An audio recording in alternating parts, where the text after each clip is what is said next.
Harper Audio presents Breakfast of Champions, or Goodbye Blue Monday, by Kurt Vonnegut. Read by Stanley Tucci. In memory of Phoebe Hurdy, who comforted me in Indianapolis during the Great Depression. When he hath tried me, I shall come forth as gold. Preface. The expression Breakfast of Champions is a registered trademark of General Mills Incorporated for use on a breakfast cereal product.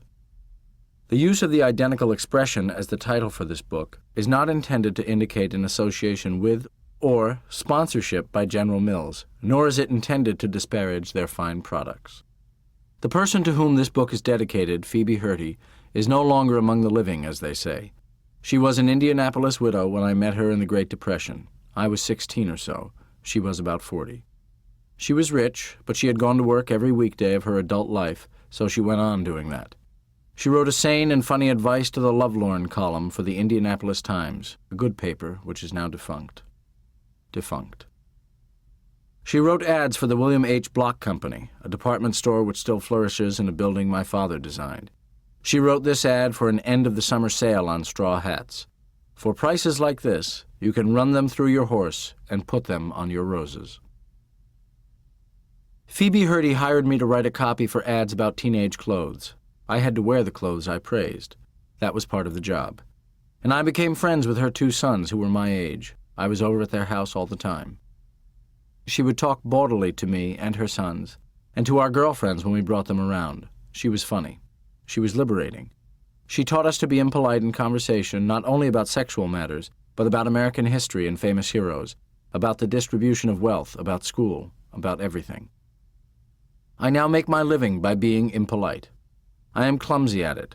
I keep trying to imitate the impoliteness which was so graceful in Phoebe Hurdy. I think now that grace was easier for her than it is for me because of the mood of the Great Depression. She believed what so many Americans believed then, that the nation would be happy and just and rational when prosperity came. I never hear that word anymore, prosperity. It used to be a synonym for paradise, and Phoebe Hurdy was able to believe that the impoliteness she recommended would give shape to an American paradise. Now her sort of impoliteness is fashionable, but nobody believes anymore in a new American paradise. I sure miss Phoebe Hurdy. As for the suspicion I express in this book that human beings are robots, are machines, it should be noted that people, mostly men, suffering from the last stages of syphilis, from locomotor ataxia, were common spectacles in downtown Indianapolis and in circus crowds when I was a boy. Those people were infested with carnivorous little corkscrews which could be seen only with a microscope. The victims' vertebrae were welded together after the corkscrews got through with the meat between. The syphilitics seemed tremendously dignified, erect, eyes straight ahead. I saw one stand on a curb at the corner of Meridian and Washington Streets one time, underneath an overhanging clock which my father designed. The intersection was known locally as the Crossroads of America. This syphilitic man was thinking hard there, at the Crossroads of America, about how to get his legs to step off the curb and carry him across Washington Street. He shuddered gently as though he had a small motor which was idling inside. Here was his problem. His brains, where the instructions to his legs originated, were being eaten alive by corkscrews. The wires which had to carry the instructions weren't insulated anymore, or were eaten clear through. Switches along the way were welded open or shut. This man looked like an old man, although he might have been only 30 years old. He thought, and then he kicked 2 times like a chorus girl. He certainly looked like a machine to me when I was a boy.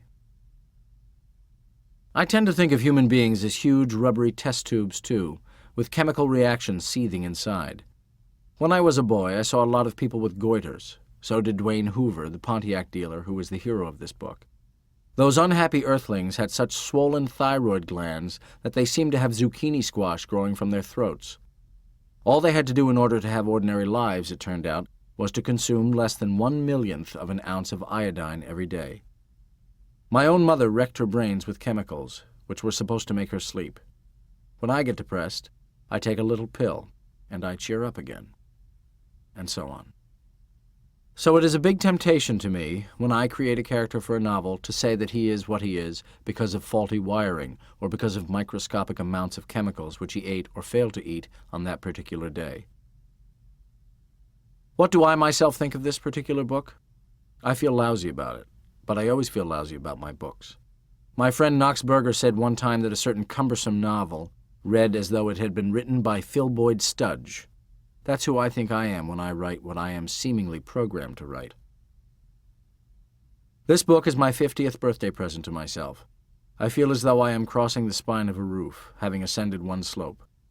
I am programmed at 50 to perform childishly, to insult the Star-Spangled Banner, to scrawl pictures of a Nazi flag and an asshole and a lot of other things with a felt-tip pen. I think I am trying to clear my head of all the junk in there, the assholes, the flags, the underpants. Yes, there is a picture in this book of underpants. I'm throwing out characters from my other books, too. I'm not going to put on any more puppet shows. I think I'm trying to make my head as empty as it was when I was born into this damaged planet 50 years ago. I suspect that this is something most white Americans and non-white Americans who imitate white Americans should do. The things other people have put into my head, at any rate, do not fit together nicely, are often useless and ugly, are out of proportion with one another, are out of proportion with life, as it really is outside my head. I have no culture, no humane harmony in my brains. I can't live without a culture anymore. So this book is a sidewalk strewn with junk, trash which I throw over my shoulders as I travel in time back to November 11th, 1922. I will come to a time in my backwards trip when November 11th, accidentally my birthday, was a sacred day called Armistice Day. When I was a boy, and when Dwayne Hoover was a boy, all the people of all the nations which had fought in the First World War were silent during the 11th minute of the 11th hour of Armistice Day, which was the 11th day of the 11th month. It was during that minute in 1918 that millions upon millions of human beings stopped butchering one another. I have talked to old men who were on battlefields during that minute. They have told me in one way or another that the sudden silence was the voice of God. So we still have among us some men who can remember when God spoke clearly to mankind. Armistice Day has become Veterans Day. Armistice Day was sacred. Veterans Day is not. So I will throw Veterans Day over my shoulder. Armistice Day I will keep. I don't want to throw away any sacred things. What else is sacred? Oh, Romeo and Juliet, for instance. And all music is. Phil Boyd Studge.